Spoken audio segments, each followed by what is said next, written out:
The Court of Public Opinion is a part of the Amateur Radio Network.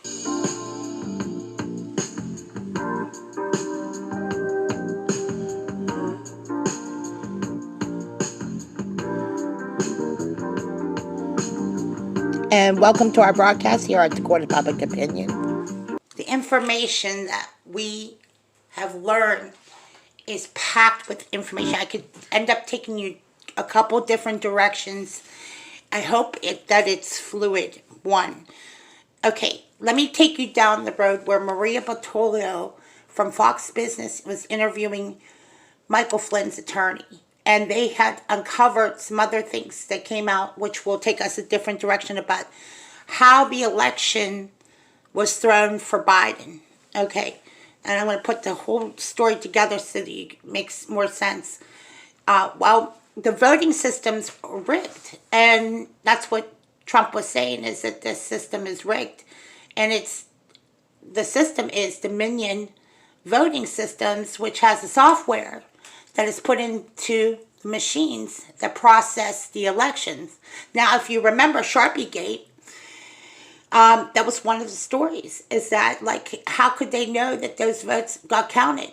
Okay, so that's 1, 2, 3. Okay, 3 strikes, you're out, right? Well, it takes time for this to be investigated, right? So I was listening to the local radio station, news station here, about the reports about how voter fraud can be proven in court. Now, Josh Shapiro is the state attorney general. He's not going to, he's definitely not on the side of the people in this one, because there was a small group who was out where the mail sorting center is, where they count the votes, okay? And now, State Attorney General Josh Shapiro, Democrat, said that there was no evidence of voter fraud, which we do have evidence, because the watermark proves it, that it's illegal. It has to be a legal ballot. And there was apparently some boxes that were found in different locations that were sorted out just with Joe Biden. That's the story I think we're getting. And correct me if I'm wrong, but if it's true that these were all sorted out beforehand, then the election would have gone to Joe Biden. Basically, illegal ballots. But the question is going to come down to, were these legal ballots or illegal? And the only way to really know is if that watermark seal is on the ballot, to make sure that it's not a fraudulent ballot. Now, the other part of this story, which I know we're going to have to end it here in a few seconds here, but is this voting system, which is rigged. Well, Nancy Pelosi owns a stock in it. And I'm going to be quite honest, anytime you own stock in anything, you can almost guarantee that there's going to be something very corrupt and high crimes and treason and misdemeanors. So I'd like to see where this is going to go, because I'm going to tell you, most people would go to jail for the things that they're doing.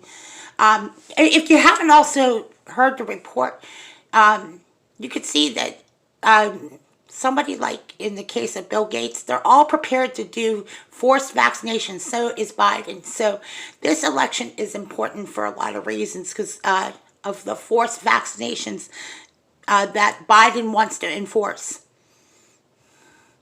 So that's part of the story there. I don't really know what else to say than to say this, is that as the granddaughter for the attorney for the Pittsburgh Police, if you were doing small things that even came close to the fraud that's going on, they don't oftentimes give a slap on the wrist to the average person. Now, you have to remember, the prison system is pretty corrupt itself, right? You know, the mental health system and everything like that. Nancy Pelosi was threatening to drag President Trump out of the White House.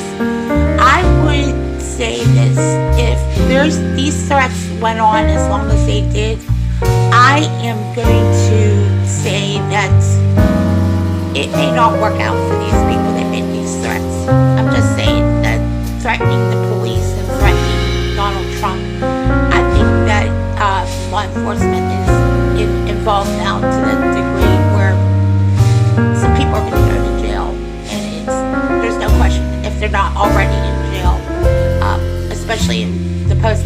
in Erie County. I wouldn't be surprised if the investigators that are involved are in the middle of processing the warrants for some of these individuals. I would not want to be in the situation that those people are in right now. So we'll wait and see what happens to the outcome here in Pennsylvania with the voter fraud and Josh Shapiro, of all people, the state attorney general's office, who apparently doesn't think that there's any voter fraud going on at all. Something like that would never happen in Pennsylvania. Thank you for listening to my post. The Court of Public Opinion is a part of the Amateur Radio.